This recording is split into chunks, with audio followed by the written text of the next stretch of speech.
Hello, I'm Marcus V. Calvert, and welcome to Tales Unlimited Anthologizer, Episode 10.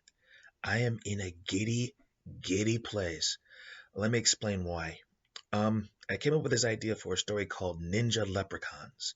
And the thing about short stories I would like to impart as knowledge here is sometimes you create the short story because of a what if situation, right? Like a vampire owing child support spawns you to write a short story just because the idea gets into your head, or you come up with some sort of unique character, like an imaginary friend that comes out of your head that you no longer believe in, can't even see him, but will eat anybody who annoys you. And you have this idea of a 5 foot tall bulldog with three eyes who calls himself Ajax. Uh, that's how I've written some of my short stories. But sometimes it's just the title I have as my guiding star, Ninja Leprechauns. And it has haunted me. All right. I looked this up just this morning. I wrote this story on May 10th, 2016. Right. That's the last tag I have on my list file. Sometimes I tag when I wrote a short story. Now, I may have written it beforehand. It feels like I've done it older, but let's just say I have not properly done this bad boy in at least 5 years and change. Now that it's like the 1st of May, 2021. So I'm like, what happens? What happens? So I've been playing with the idea, and this morning I wrote it. Now, the original version was there's this mob guy who's allowed to steal some gold coins, and the ninja hit him. And they go all Ant-Man on him. They shrink, they slip into his house, they kill everybody except his daughter.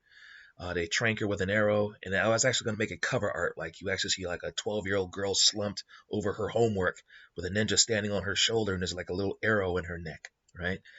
But this version was different. This version was, I guess you could say, more mature. I mean, I have come a ways, and this is an example. It starts off with a mob guy from his perspective, and he's like, okay, somebody's killing my lieutenants. This is a takeover of my mob. Someone's declared war on me, and I don't know who. I don't know why. I don't know if it's personal, business, and so all he knows is his guys disappear. Something is eating his top people, and so his number two and some of his remaining guys, he's like, okay, you guys have bodyguards. Here, I'm like eight shooters. You don't go anywhere alone. Whether you're taking a dump, whether you're getting laid, you don't go anywhere alone until this is sorted out. And they get picked off anyway. And you even put like teams of hitters on these guys to make sure, okay, if someone makes a play, you can just run in and do fire support. They all disappear. You're baffled. But fortunately, you have an ace in the hole. 6 years ago, you were doing a deal with some Colombians for some product, shall we say. And you just happened to show up right before a leprechaun assassin comes through and kills, well, the Colombian and everybody involved. And when the smoke clears, I won't spoil the how, but let's just say it is a clever signature kill. It is mwah. And he's just there with like a bunch of gold coins in his hand, deciding what to do with you. And you look at your guy is your number two, and he's like, give him the belts now. And he carries these belts where like money belts.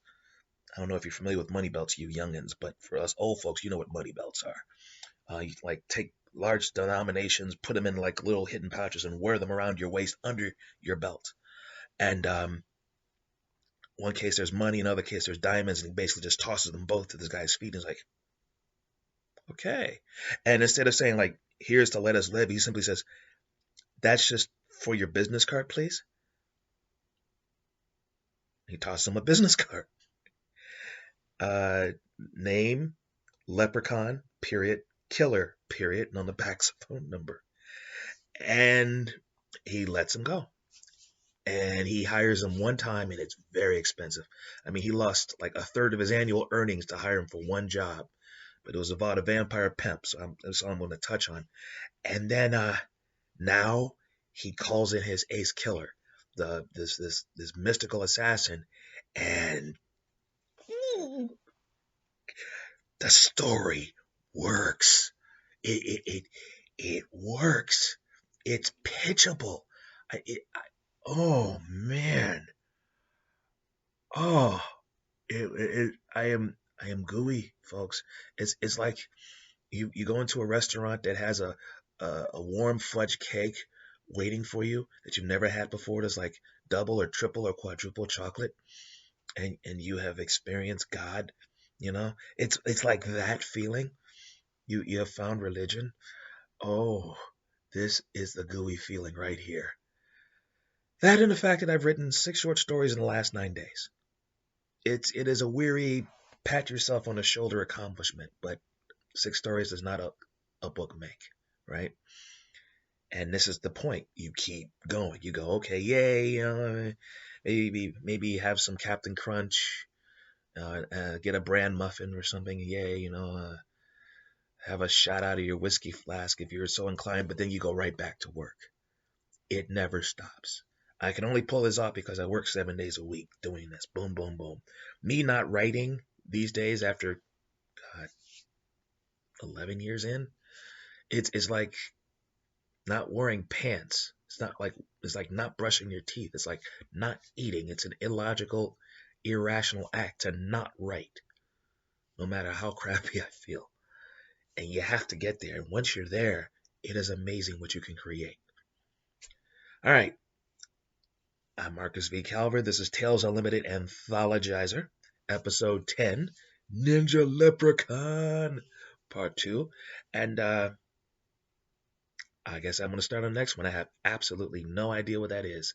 Guess you'll have to wait until tomorrow. Ta-ta.